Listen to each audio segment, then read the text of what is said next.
आज हम बात करेंगे एक ऐसे चुनावी संघर्ष की जो सिर्फ राजनीतिक नहीं बल्कि व्यक्तिगत और भावनात्मक रूप से बहुत गहरा था। हम बात कर रहे हैं औरंगाबाद विधानसभा चुनाव 2024 की, जहां से इम्तियाज जलील एआईएमएम पार्टी के उम्मीदवार ने अपनी पूरी ताकत झोंकी थी। हालांकि उन्होंने अपनी पूरी मेहनत और उम्मीदों के बावजूद हार का सामना किया। यह हार न केवल उनके लिए बल्कि उनके समर्थकों और उनके साथ खड़े हर व्यक्ति के लिए एक बड़ा झटका था। आइए जानते हैं इस हार के पीछे के कारण और समझते हैं क्या इम्तियाज जलील की राजनीति का यह अंत है या फिर एक नई शुरुआत है। नमस्कार, मैं बिलाल अंसारी और आप देख रहे हैं अपडेट एमएच। इम्तियाज जलील की राजनीति औरंगाबाद से जुड़ी हुई है। वह पहले भी कई बार इस सीट से चुनाव लड़ चुके हैं। इस बार उनकी लड़ाई कुछ और ही थी। इस बार जलील एआईएमएम के उम्मीदवार थे और उनका यह चुनावी संघर्ष न केवल पार्टी के लिए था बल्कि समाज के उस वर्ग के लिए था जो अक्सर हाशिए पर होता है। जलील ने इस बार शिक्षा, स्वास्थ्य, रोजगार और सामाजिक न्याय जैसे बड़े मुद्दों को उठाया था। उनका एक ही उद्देश्य था, उन लोगों की आवाज़ बनना जिनकी आवाज़ अक्सर नहीं सुनी जाती थी। लेकिन इस बार उनका चुनावी रास्ता बेहद मुश्किल था।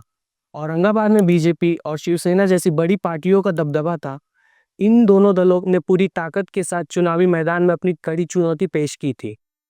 जलील के लिए यह स्थिति और भी चुनौतीपूर्ण हो गई क्योंकि उनके पास बड़े संसाधन और पार्टी संरचना की कमी थी। यह वह पल था जब जलील को महसूस हुआ कि संघर्ष केवल सड़कों तक सीमित नहीं होता बल्कि हर वोट तक पहुंचने के लिए एक मजबूत नेटवर्क और संसाधन की भी जरूरत होती है। बीजेपी और शिवसेना ने न केवल अपने बड़े नामों को मैदान में उतारा बल्कि उन्होंने राज्य और केंद्र सरकार के सारे संसाधन भी झोंक दिए। जलील का प्रचार मुख्य रूप से सोशल मीडिया और छोटे छोटे आयोजकों तक सीमित था। यह मुकाबला उन बड़े दलों से था जिनके पास न केवल पार्टी का समर्थन था बल्कि धन, संसाधन और नियमित चुनावी तंत्र भी था, जबकि जलील का संगठनात्मक ढांचा अपेक्षाकृत कमजोर था। इम्तियाज जलील ने इस चुनावी अभियान के दौरान लोगों से कई बड़े वादे किए थे। उन्होंने कहा था कि वह समाज के सबसे कमजोर वर्ग के लिए काम करेंगे, लेकिन जब चुनावी नतीजे सामने आए तो उनका यह सपना चकनाचूर हो गया।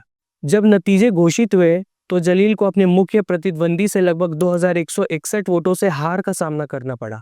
यह हार एक बड़े झटके के रूप में सामने आई, न केवल जलील के लिए बल्कि उनके समर्थकों और उन लोगों के लिए जिन्होंने उन्हें एक उम्मीद की किरण समझा था। चुनाव परिणाम ने जलील के सामने एक कड़ा सच रखा था।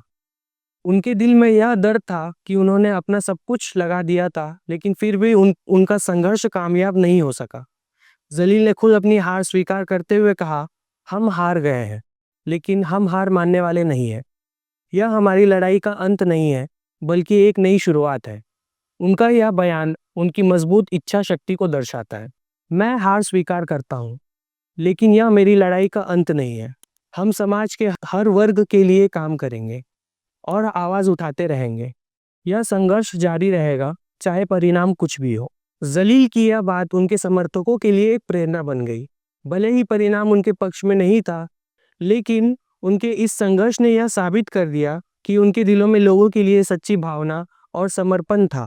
उनके समर्थक इस हार के बावजूद उनके साथ खड़े रहे। उनके समर्थकों ने यह साबित कर दिया है कि जीत और हार सिर्फ चुनावों तक ही सीमित है। इस हार के बावजूद जलील की राजनीति खत्म नहीं हुई है।